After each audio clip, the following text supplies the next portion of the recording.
Ladies and gentlemen, once again, the hopes of a Kenyan seeking greener pastures abroad have turned into a tragic nightmare.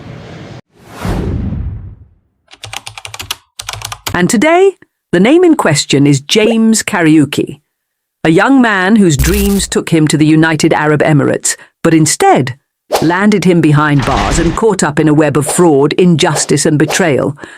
We carried out a thorough investigation into this case, cross-referenced official reports, and obtained credible information from inside the UAE. If you still have any doubts, you can personally verify this story through Nation Media. I've attached the link in the comment section below for transparency. Now, let's retrace the events.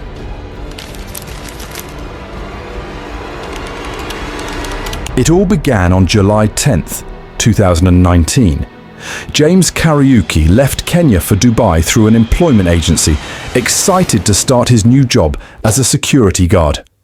Upon arrival, he was posted to a site alongside a Nepali colleague, and together they became workmates. But everything took a tragic turn on April 2nd, 2020. At the peak of the COVID-19 pandemic, strict rules were in place, including mandatory mask wearing at all times. On this particular day, James's colleague forgot his mask. And in a desperate attempt to avoid punishment, the Nepali man grabbed James's mask just as their supervisor was approaching. When James demanded it back, the Nepali refused, sparking a fight between them. Now, those of you who've worked in Gulf countries, especially at construction sites, you understand the dynamics.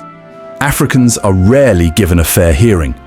And predictably, James was blamed for the altercation, fired on the spot, and evicted from his company-provided accommodation. In less than a year, from July 2019 to April 2020, his 2-year contract was cut short. Without a job and with no option of returning to Kenya empty-handed after just 9 months, James moved in with a friend, a fellow Kenyan working at a construction site. They started cost-sharing rent as James began hunting for a new job immediately. Then came another twist. One day, James met a Nigerian man, a potential employer, who promised him a job opportunity. The offer seemed genuine, but there was a catch. The Nigerian asked for James's original documents, including his residency permit, for the recruitment process. Trusting the man, James handed over his papers. But days turned into weeks, and the Nigerian vanished, disappearing with all his identification documents. Still hopeful, James continued his daily job search routines. But on August 13th, 2020, his world crumbled.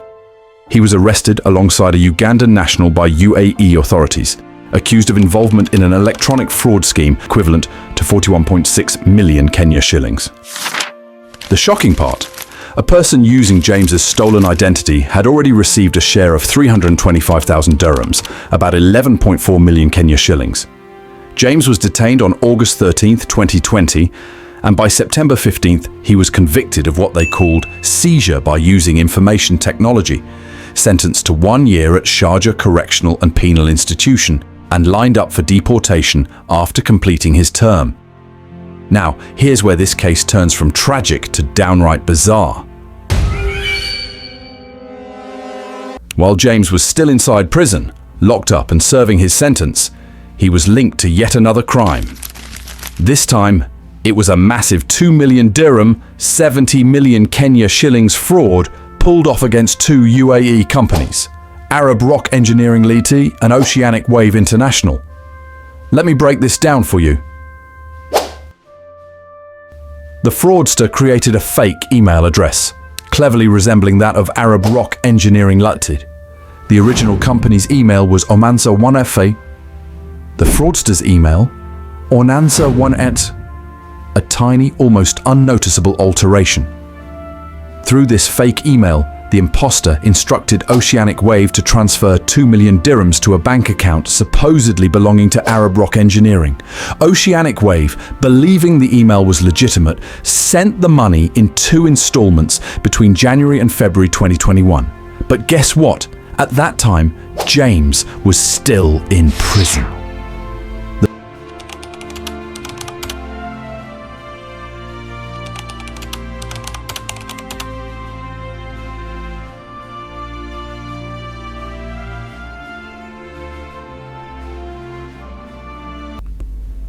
Despite clear evidence that James Kariuki was incarcerated when this scam occurred, the court still found him guilty of this crime.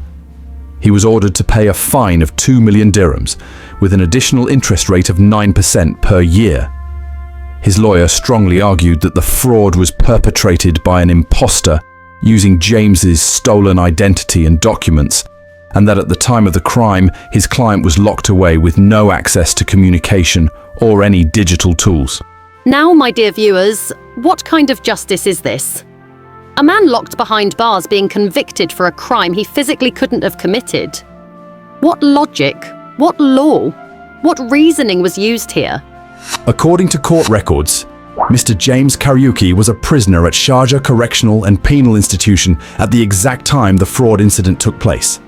His attorney, Juma Malay, of Malay Advocates and Legal Consultants, submitted this critical fact in the appeal papers.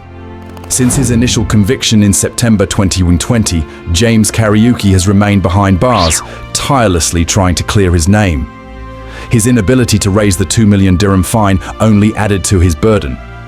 And now the matter sits at the appeal stage. No one believed him when he tried to explain that he never received any money, his lawyer noted. Someone had stolen his identity using his personal details to orchestrate these electronic fraud operations and withdraw large amounts while he was still imprisoned. The defense explains that this entire tragedy traces back to a single desperate decision, when James, while job hunting, handed over his original identification documents to a man he believed was a potential employer. This, sadly, became the weapon used against him. Making matters worse, Mr. Kariuki had no legal representation during his initial trial. No one presented documents to prove he was physically detained while this crime was unfolding.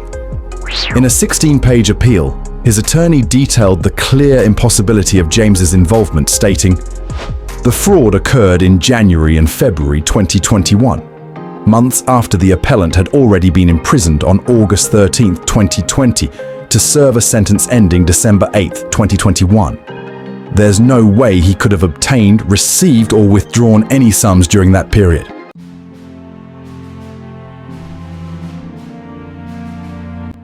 Investigations uncovered that the fake email address used in the fraud was created and operated from outside the UAE. At the same time, while James was confined, the fraudster's bank accounts remained active, with transactions still ongoing, including 5 separate payments totaling 1.1 million dirhams.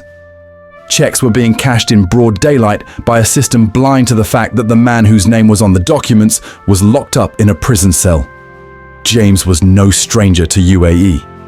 He had worked as a security guard for 7 years, from 2012 to 2019, under Transguard Group LLC. According to his defense, the court's decision was riddled with contradictions and logical flaws. James, a prisoner with no access to the outside world, was burdened with a 2 million dirham fine. The judgment went against established court records and the realities of the case. It violated James Kariuki's right to defense and reflected a disregard for the clear impossibility of his involvement, argued his attorney, and that James Kariuki was a victim of identity theft, a man wrongfully convicted due to a system failure and a desperate mistake made while trying to survive. And that, my good people, marks our 2 cents from right here at LifeLens TV. If you felt moved, informed, or even outraged by this story, kindly like this video, share it with your friends, your crew, and those prayer warriors out there. Let's keep James Kariuki in our thoughts and prayers as he fights for his freedom. Also, don't forget to smash that subscribe button, hit the notification bell, and stay locked in, because every time we drop one of these deep, human-centered stories, I want you to be the first to know. From me, no AOB today, just to say Alhamdulillah, to God be the glory, and goodbye for now. I'll see you in our next episode.